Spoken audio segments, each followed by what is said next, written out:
को जीतने वाला मनुष्य बना दिया। लेकिन ज्ञान की इस धारा के विपरीत सदियों से अज्ञानता की एक समानांतर धारा विद्यमान रही है, जिसने ज्ञान के मार्ग को सदा से दूषित करने का प्रयास किया है। इस दूषित, संक्रमित और बीमार धारा का नाम है धर्म। धर्म एक व्यापार है। इसके जाल में फंसा आम आदमी कभी ये बात समझ ही नहीं पाता। धर्म और विज्ञान में कोई तालमेल ही नहीं। जहाँ विज्ञान की धारा तर्क, शोध और तथ्यों पर आधारित है, वहीं धर्म का पूरा बखेड़ा अंधविश्वास, आस्था, झूठ, कुतर्क और हिंसा पर आधारित है। फिर भी सभी धार्मिक गिरोह बड़ी बेशर्मी से दावा करते हैं कि उनका धर्म विज्ञान की कसौटी पर खरा उतरता है। धर्म में कितना विज्ञान है, आइए इस वीडियो के माध्यम से इस रहस्य पर से पर्दा उठाते हैं। सृष्टि की उत्पत्ति के बारे में सभी धर्मों ने बिल्कुल अलग अलग झूठ बोला है। इसलिए आधुनिक विज्ञान की उत्पत्ति से पहले तक पूरी दुनिया कंफ्यूज्ड रही। कुरान में अल्लाह कहता है, हमने सृष्टि को 6 दिनों में बनाया। विज्ञान के अनुसार पृथ्वी अपने अक्ष पर 24 घंटे में एक घूर्णन पूरा करती है, जिसे एक दिन कहते हैं। जब सृष्टि की रचना हुई ही नहीं थी, तब अल्लाह ने कौन से गणित से 6 दिन लगा दिए। देवी भागवत पुराण के पृष्ठ 127 पर सृष्टि रचना की जो कहानी बताई गई है, वो गजब की है। भगवती ने अपनी शक्ति से ब्रह्मा, विष्णु और महेश बनाए। उस समय सृष्टि में चारों ओर केवल जल ही जल था। फिर भगवती ने पृथ्वी को बनाया और उसे शेषनाग के फन पर स्थापित कर दिया। शेषनाग के फन पर धरती स्थिर बनी रहे, इसके लिए धरती पर पहाड़ों को कील की तरह ठोक दिया गया। पहाड़ों को धरती में कील की तरह ठोक देने की यही गलतफहमी कुरान के अल्लाह को भी है। कुरान के सूरह 31 आयत नंबर 10 में अल्लाह अपने नबी को भूविज्ञान समझाते हुए कहता है, अल्लाह ने आकाशों को बिना सहारे के पैदा किया और धरती में अटल पहाड़ ठोक दिए ताकि वो तुम्हें लेकर एक ओर लुढ़क न जाए। यही भूविज्ञान वो कुरान के सूरह 21 आयत नंबर 30 और 32 में भी समझाता हुआ दिखता है। तुमने देखा नहीं, पहले धरती और आकाश दोनों मिले हुए थे, फिर अल्लाह ने पानी से हर जानदार चीज बनाई और धरती पर अटल पहाड़ ठोक दिए ताकि वो तुम्हें लेकर एक ओर लुढ़क न जाए। आज छठी का बच्चा भी जानता है कि पहाड़ करोड़ों वर्षों के दौरान महाद्वीपों के टकराव से बनते हैं, न कि उन्हें ऊपर से ठोका गया है। कुरान के सूरह 89 के आयत नंबर 28 और 30 में अल्लाह एक गजब की फिलॉसफी देता है। आकाश को ऊंचा उठाया, उसे ठीक ठाक किया, उसके बाद धरती को बिछाया। अल्लाह को साइंस की बिल्कुल समझ नहीं, वरना वो ये डींग मारने से पहले 100 बार सोचता, क्योंकि आकाश कोई छप्पर नहीं जिसे आपने ऊपर उठाया और उसे ठीक ठाक किया, और धरती कोई चादर नहीं जिसे आपने बिछा दिया। भागवत पुराण में पृथ्वी के बारे में तथाकथित ईश्वर की समझ कितनी हास्यास्पद है, इस श्लोक से पता चल जाएगा। 7 समुद्र खारे, इखरस, मदिरा, घी, दूध, मट्ठे और मीठे जल से भरे हुए हैं। ऐसा कोई समुद्र इस धरती पर तो नहीं है। हाँ, दूसरे किसी ग्रह पर जरूर हो सकता है, जहाँ ईख पैदा होते हों, जहाँ घी और मट्ठा देने वाली गाय मौजूद हो, लेकिन अफसोस कि ऐसा कोई ग्रह अभी तक नहीं मिला है। मानव शरीर कोशिकाओं का बना है। पल प्रतिपल अरबों कोशिकाएं पैदा होती हैं और मरती हैं। जैसे जैसे उम्र बढ़ता है, नई कोशिकाओं का बनना धीमा हो जाता है और कोशिकाओं के नष्ट होने की प्रक्रिया तेज हो जाती है। इस तरह आदमी धीरे धीरे बूढ़ा होने लगता है और एक दिन सभी कोशिकाओं के अंत होने के कारण उसका अंत हो जाता है। कहीं कोई आत्मा नाम की चीज नहीं होती। मोमबत्ती तब तक जलती है जब तक उसे ऊर्जा मिलती है। ऊर्जा का क्रम टूटते ही लौ बुझ जाती है, वो निकलकर कहीं और नहीं जाती।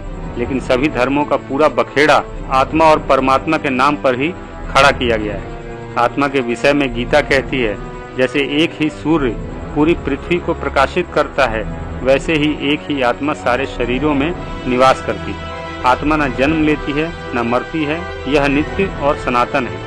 अगर आत्मा न मरती है न जन्म लेती है, तब 1931 में दुनिया की पूरी आबादी लगभग 300 करोड़ थी, जो आज 700 करोड़ से ज्यादा हो चुकी है। ये 400 करोड़ नई आत्माएं कहां से आ गई? शरीर के कौन से भाग में आत्मा निवास करती है? एक सांप को यदि 2 भागों में काट दिया जाए तो उसके दोनों कटे हुए हिस्से कुछ देर तक अलग अलग तड़पते हैं। सांप में आत्मा थी तो उसके किस हिस्से में थी? कयामत के दिन सबको कब्रों से बाहर निकाला जाएगा और मैदानों में इकट्ठा किया जाएगा। गुनहगारों को उनके चेहरे के बल चलाया जाएगा। इस बात पर उनसे किसी मेरे जैसे ही नास्तिक ने पूछा, मुंह के बल कोई कैसे चलेगा? इस सवाल पर हजरत साहब ने फरमाया, अल्लाह की मर्जी से। जैसे अल्लाह ने उन्हें पैरों के बल चलाया, वैसे ही वो उन्हें मुंह के बल भी चलाएगा। अल्लाह ने आसमान को धरती पर गिरने से रोक रखा है। ब्रह्मांड में खरबों आकाश गंगाओं में से एक मिल्की वे के एक छोटे से हिस्से में स्थित एक सौर मंडल में सूर्य का चक्कर लगाने वाली एक मामूली सी पृथ्वी, अनंत ब्रह्मांड की विशालता में जिसकी कोई औकात नहीं, उस पृथ्वी पर आकाश गिर जाए, ये कितनी हास्यास्पद बात है। पृथ्वी गाय पर टिकी है। एक हदीस के अनुसार पृथ्वी एक गाय पर टिकी है जिसके 4000 सींग हैं, और वह गाय एक मछली की पीठ पर टिकी है, और वह मछली पानी पर टिकी है, और वह पानी हवा में लटका हुआ है, और वह हवा एक पत्थर पर टिका है, और वह पत्थर अल्लाह के एक फरिश्ते के सिर पर रखा है। कमठ से समधर वसुधा के पृथ्वी कछुए की पीठ और शेषनाग के फन पर धरी हुई है। धर्म ग्रंथों की ऐसी बेहूदगी से भरी अवैज्ञानिक बातों के रहते कोई भी समाज कभी तरक्की नहीं कर सकता। इसीलिए डॉक्टर अंबेडकर कहते हैं, यदि तुम समाज को बदलना चाहते हो तो सबसे पहले धर्म ग्रंथों को बारूद से उड़ा दो। ये तो कुछ उदाहरण मात्र हैं। सभी धर्म ग्रंथों में ऐसी जाहिलाना बातों के सिवा कुछ नहीं। धार्मिक पुस्तकों की इन्हीं जहालत भरी या वैज्ञानिक बातों के कारण ही विज्ञान के क्षेत्र में धार्मिक लोगों का योगदान जीरो है। यही वजह है कि भारत और पाकिस्तान जैसे देश प्रगति की दौड़ में बहुत पीछे छूट गए।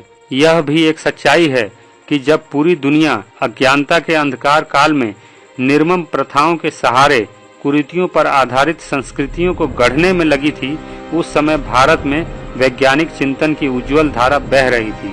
चारवाक दर्शन के नाम से प्रसिद्ध उस दार्शनिक परंपरा को आगे बढ़ाते हुए तथागत बुद्ध ने भी मानवता पर आधारित एक तार्किक चिंतन को लोगों के जीवन का हिस्सा बना दिया।